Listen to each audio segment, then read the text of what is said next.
A gorgeous, graceful, curvaceous, can you tell that I love it? Triplet of a building. Much taller than the buildings around it. That is a new addition to the city's skyline. The Vista Tower, St. Regis, Chicago. It is 101 stories tall. We mark the skin or the glass on that building. The color and light is reflected in it. Architects work with their environment. And that is a fine example of reflecting the light and color in the glass. The architect on that building is Jeannie Gang of Studio Gang. She is credited with building the tallest building designed by a woman in the world. That building. It cemented her position in the conversation with master architects Mies van der Rohe, Louis Sullivan, Helmut Jahn.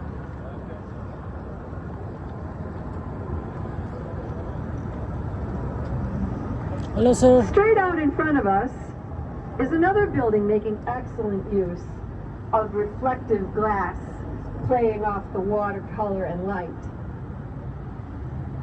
The building has 5 letters on it, standing 2 floors tall, TRUMP, and it is the Trump Tower.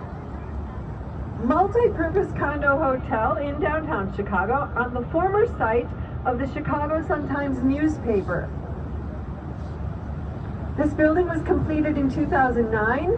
The lead architect was Adrian Smith of Columbus Drive, Owings and Merrill, who we will mention frequently. It stands an impressive 1,388 feet tall, but is not the tallest building in the city. Immediately to the right, you see a gorgeous white terracotta building with a clock tower on it. That is the Wrigley Building, named for the chewing gum family, Wrigley Chewing Gum.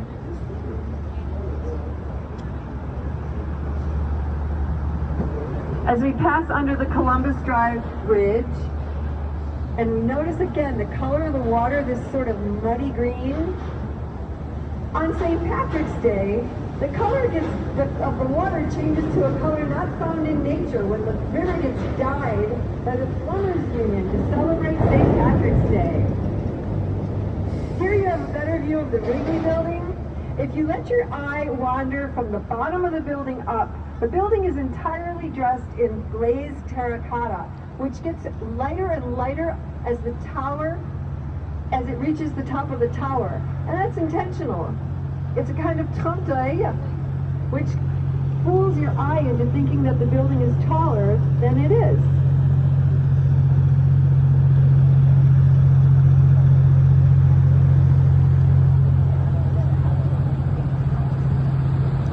Coming up on our right is one of Apple's flagship stores. Just beneath that sign Fidelity, you see a thin, razor-thin sort of roof line. They've decided to look like an Apple laptop. Works for me. What doesn't work about it is they didn't anticipate how ice would go sliding off of it in the wintertime. There's signs posted all around the building. Watch for falling ice.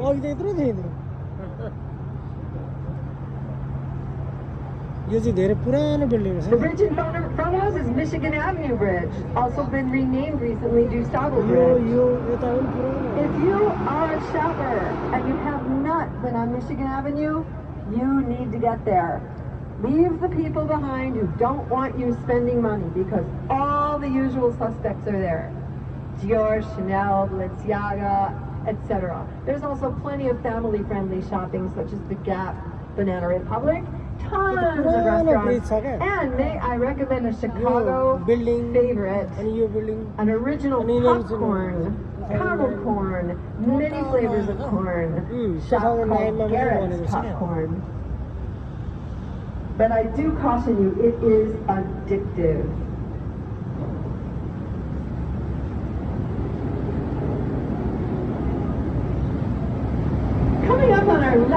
see a very ornate, beautiful beige building with 4 corners of cupolas on our left at about 10 o'clock.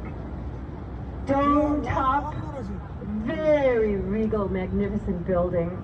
This is the Jewelers Building.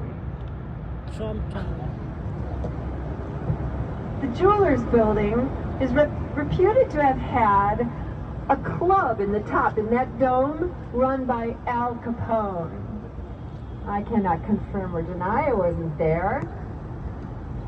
But that building also had, as it was a jeweler's building, a car elevator. You could drive in from the street level and go up 14 flights in your car.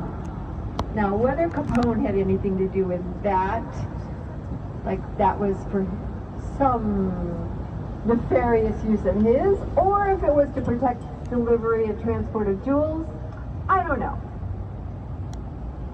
On our right, you see this black rectangular building, nearly completely steel and glass. That is a fine classic example of a Mies van der Rohe. Steel and glass. He worked in steel and glass and nearly no other material. With his approach to design, less is more. When asked how he described his design, he said he called it skin and bones. Skin is often used as the word to describe the external facade of a building. If these twin towers on the right look familiar, they should. This is Marina City. They are considered a locator in film and television production. Same as when you're watching a movie or television series and you see the Eiffel Tower, you know you're in Paris. Marina City, these twin towers do that for Chicago. You may be a Steve McQueen fan, and you could remember a movie he did in 1980, The Hunter. He drove a green Pontiac Grand Prix off the garage parking into the, he didn't do it. I shouldn't say he did it. Of course, it was a stunt driver. You don't risk the life of a star, of course. But that car was driven off the garage into the river. And a lot of films have used Marina City. Batman Returns, The Blues Brothers, Chicago Fire, on and on. Marina City was originally built to attract people to living downtown. People didn't live downtown back in the day. They only worked downtown. Nobody wanted to stay anywhere near where they worked back then, but now we do. Now we don't want to commute. So this architect was ahead of his time. Architect Bertram Goldberg, who was quoted as saying, "I don't see any angles in nature and you're not going to see them in my work."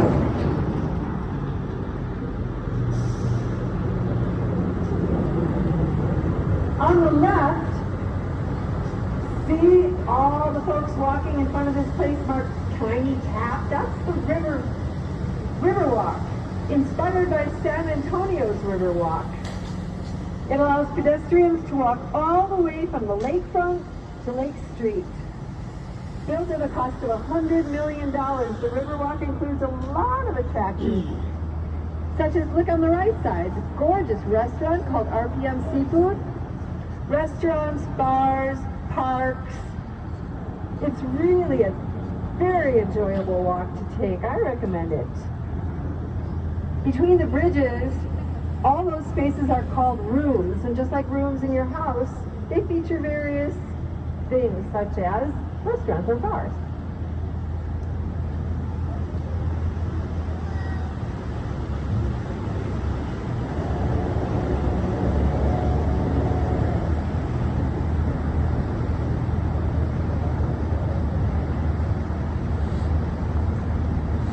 Straight out in front of us is new construction for Salesforce.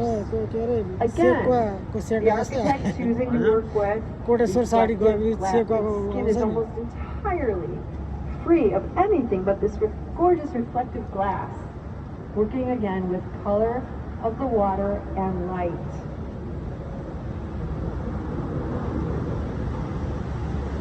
The bridge we're coming up to in front of us right now, the Wells Street Bridge, as you can see, is a double-decker bridge.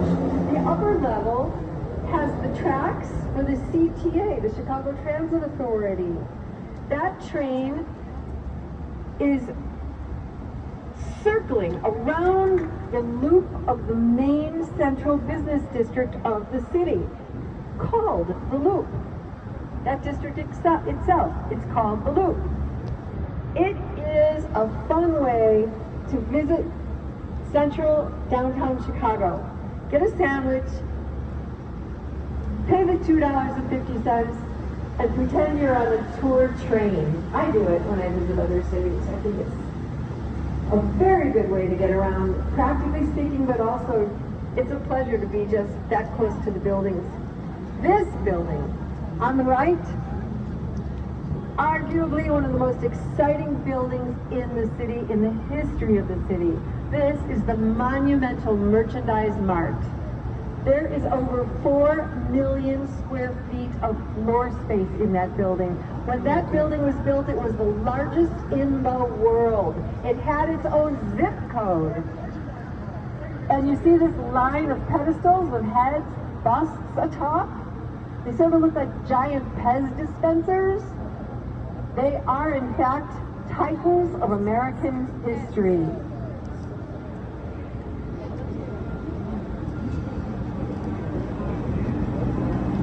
We're coming up to what is called Wolf Point. This is where the confluence of the main branch of the Chicago River, the North Branch, and the South Branch meet. It's like a Y shape. As a matter of fact, if you look to the right, you see this fencing along the edge. There's a circle with a Y in it, in every bit of fencing along the way. You can see that circle with the Y in it all over the city. It represents the shape of the Chicago River.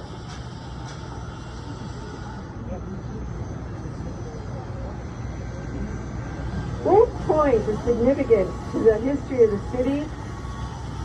At this point, the river is where you found the first hotel, church, pharmacy, and saloon, all in this bend of the river.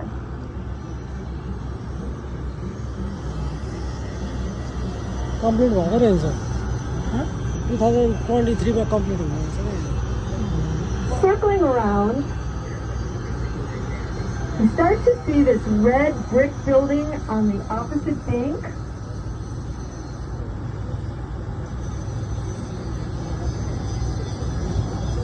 That is Fulton House. It was built in 1898 by Frank Abbott, initially used as a warehouse. This red bricks, not very tall, but tall for its era, which was 1907.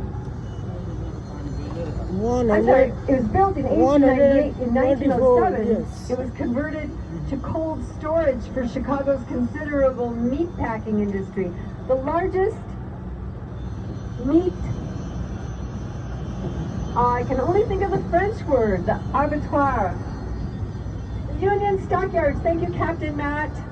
The Union Stockyards was the largest center for meat production in the country.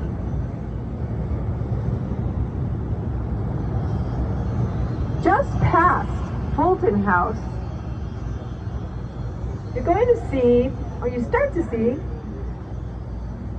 cottages that were designed by the same architect who converted Fulton House from the cold storage building that it was. Harry Weiss repurposed this building into condos at a time when nobody would have lived on this river. It was so polluted, no one could imagine. It was not in any way considered desirable waterfront property. Neither were those cottages we're coming up on next to Harry's repurposed Fulton House. Those wildly, animatedly, nautically detailed cottages were conceived and designed and constructed while the river was polluted. Unimaginable that people would want to live here. Well, guess what? Harry Weiss had the last laugh because one of those cottages is currently listed on the market for $2.4 million. Harry was ahead of his time. Here at the Kinzie Street Bridge is the site of what is known as the Great Chicago Flood. Construction crews were replacing pilings, like you see here on the right. You see these pilings wrapped in chains. Some of them, they need to be maintained and replaced from time to time. Well, while the work was underway, accidentally, one of the tunnels that runs under the river, of which there are 64 miles, was breached. And that breach went unnoticed until water started flooding into the basements of